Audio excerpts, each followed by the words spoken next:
I want to share a great quote with you from Sri Nisargadatta Maharaj in his book, I Am That. And of course, that book is a great treatise on Advaita Vedanta, this idea that the ultimate reality is one without a second. Basically, that God alone exists and all else is an illusion, right? And so the questioner comes and says, does devotion have anything to do with your path? You know, as you know, in the Vedanta, there's basically four paths to God: the path of knowledge, the path of devotion, the path of action, and the path of contemplation, or Raja Yoga. And so of those four paths, one of them is devotion, and one of them is Gyan, or the path of knowledge. And quite often people see those as being completely separate paths, and that there's no crossover between them. So it's very interesting that our questioner is saying, is there any devotion possible in the path of Jnana? Because Sri Ramakrishna specifically mentions a path called Jnana Bhakti, or knowledge devotion, as a path. And so I'm very interested in this response. And he says, when you are not well, you go to a physician who tells you what is wrong and what is the remedy. If you have confidence in him, it makes things simple. You take the medicine, follow the diet restrictions, and you get well. But if you don't trust him, you may still take a chance, or you may study medicine yourself. In all cases, it is your desire for recovery that moves you, and not the physician. So very interestingly, he's saying yes and no. He's saying absolutely devotion plays a part in the sense that you trust, you trust someone. In this next part, he says, without trust, there is no peace. Somebody or other you always trust. It may be your mother, it might be your wife. Of all the people, the knower of the self, an enlightened being, the liberated man, is the most trustworthy. But merely to trust is not enough. You must also desire. Without desire for freedom, of what use is the confidence that you can acquire freedom? Desire and confidence must go together. The stronger you desire, the easier comes the help.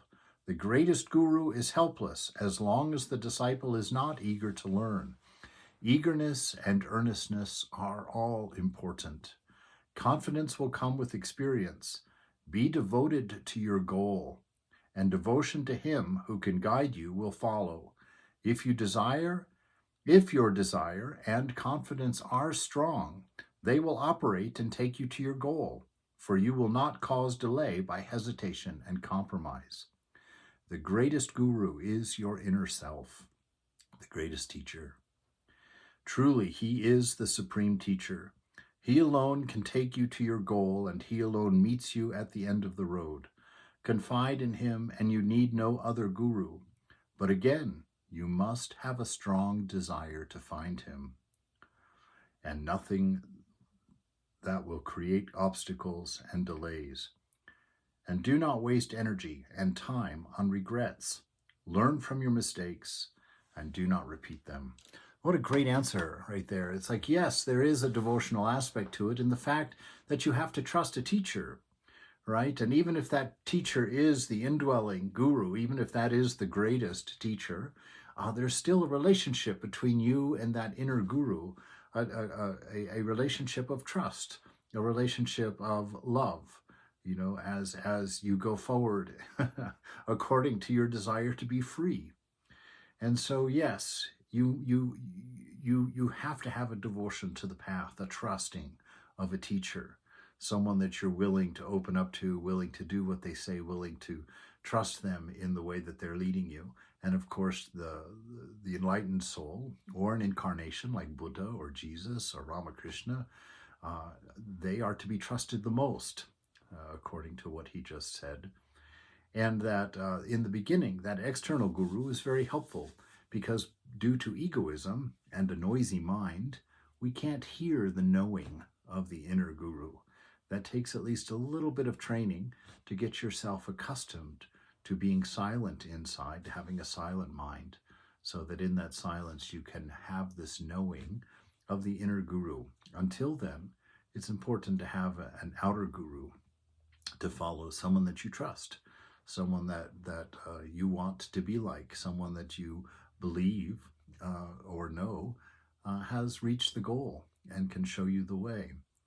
And so you go forward. And he makes that very important point that either way, it's not the external thing or the inner guru that's going to lead you, that's going to actually move you. It's got to be your desire to be free, right? And that only comes with a lot of inner discernment, a lot of dispassion toward the things of the mind that are constantly yelling at us and pulling us in different directions. But he says to be patient and don't waste your time on regret about the things you've done wrong. He said, just learn from your mistakes and go forward. This is really a beautiful opportunity for everyone. You know, this ideal of seeking your freedom in this world, not being bound up in your desires and your selfish ideals, but to be bound up in a common love, a common devotion, a common wisdom, where we really are looking out for each other in the most positive and loving of ways.